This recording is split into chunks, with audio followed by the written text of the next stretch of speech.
Okay, I'll start with a very simple example, not from the book, but ourselves we will create. We create one example.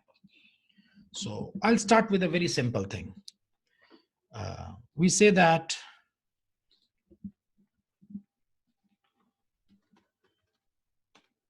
suppose we have to paint a room. Okay, this is what we are doing.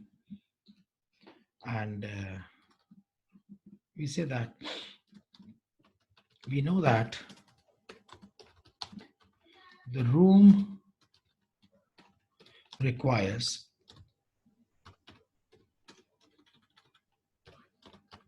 5 liters of paint at $10 per liter. So budget is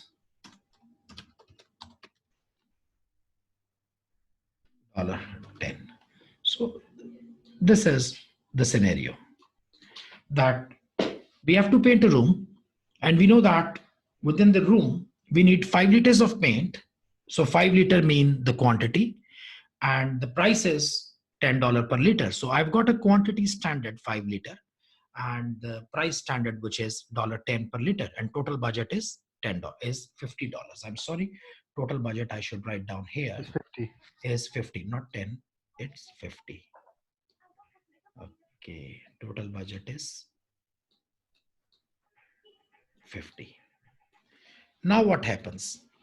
I go to market for buying some paint, and somebody told me that, you know, there is some very good quality paint, a new brand, and that is $9 per liter.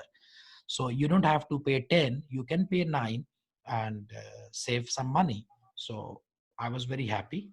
What I did that we purchased 5 liters. We purchased 5 liters at $9, which makes $45. So we thought that we saved $5 because we saved $1 per liter. So we saved some money. You come back and start doing the job. So when you were doing the paint, so what happened that, you know, the 4 walls are done. The 5 liters you had, it is finished, but your ceiling is still remaining. So ceiling is still there. You have not finished that ceiling. So paint is finished. Why the paint finished? Because it was cheap, because it was low quality, because it was very thin. I had to make 3 coats. I have to paint the wall 3 times before the paint gave any effect. So I used it more because it was thin, it was cheap. I got quite angry, but we went to the market and we purchased 1 liter more at $9. And I'm sure that you guys would agree with me that this thing happens with you many times in real life. And we paid $9 more, okay? So we paid $9 more. Now, our total cost for the paint has gone up to $54. So our actual budget was 50, but we spent 54. So we spent $4 more. So we need to find out that why did we spend $4 more? Did we bought it expensive? The answer is no, we did not buy it expensive. We even purchased it at a lower price at $9. So price is not our issue. Then what happened? Usage is our issue, because we initially thought to spend 5 liters, but we ended up in spending 6 liters. So our usage had the problem, and probably usage is due to the quality.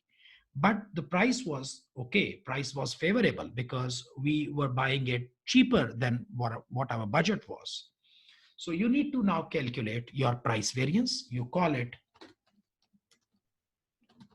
material price variance, okay?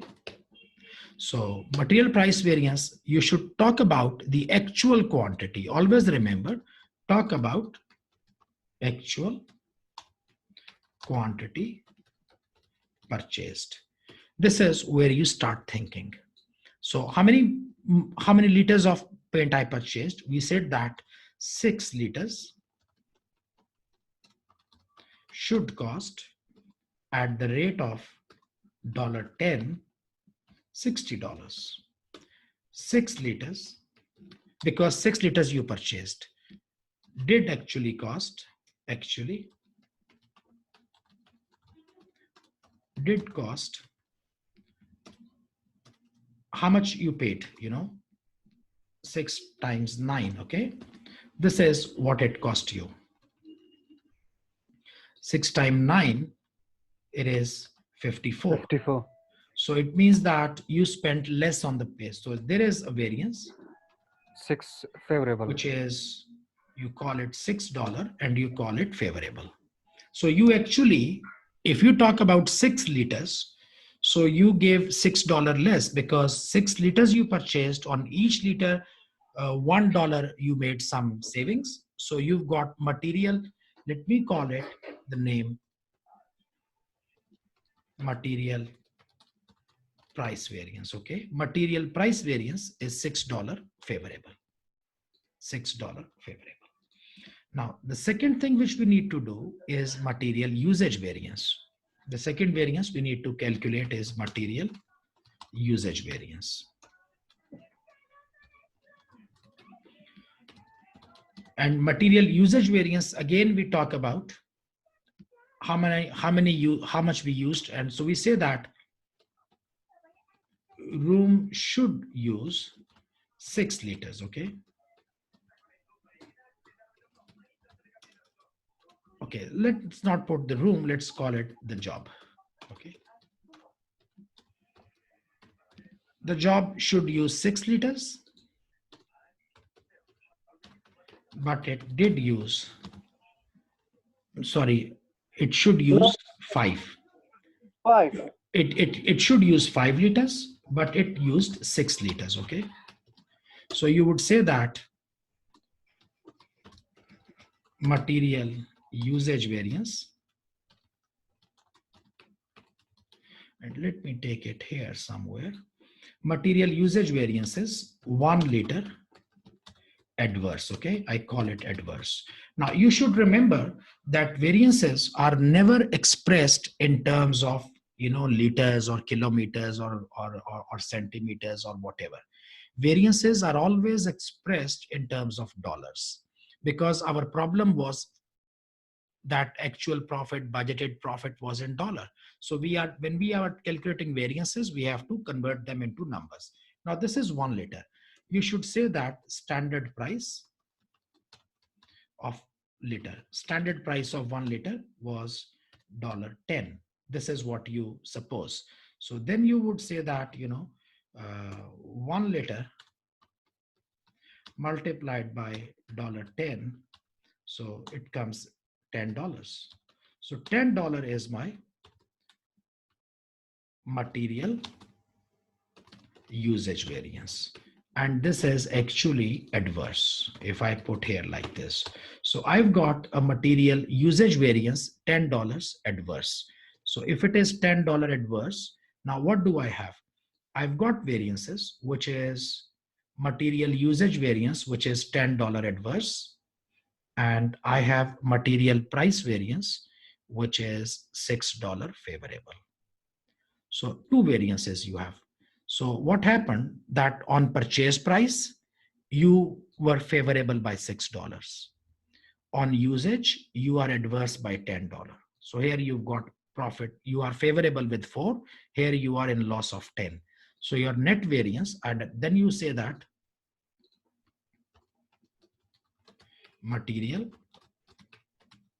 total variance. So total variance is like, I would say that usage variance, and I would say price variance. By the way, usage variance is also called quantity variance. This is 10 adverse, and price variance is, it is 6 favorable. And when you make a total of that, it will give you material variance, which is 4 adverse. So if you see material variance 4 adverse you are getting here, because 54 and 50. So you should have spent 50, but you spent 54. It means that you spent $4 more, and that $4 more is further split in like this: $10 adverse, $4 favorable. So you may have a material price variance which is favorable and a material adverse variance, a material usage variance which is adverse. The sum total of that will make the total material variance. So it was like a very simple thing. I took a lot of time because I'm not doing a question, I'm trying to explain. So when you explain, of course, it takes time. But when you will start doing questions, it would be very simple. Variance analysis, I always say the same one word. I mean, it's been years and years, probably 10 years, I'm repeating the same statement, that variance analysis, it looks like to me like just like riding a bicycle, which looks very difficult in the beginning. But once you sit on the bicycle, then it becomes very simple. You just have to pedal. That's all. Otherwise, in the beginning, when you are not sitting on the bicycle, you just are scared that, how would I keep the balance without having my feet on the ground? But once you are on the bicycle, then you go. Variances are the same. In the beginning, it looks that they are very complex, but once you start doing it, I can assure you that there could be nothing easier than variance analysis.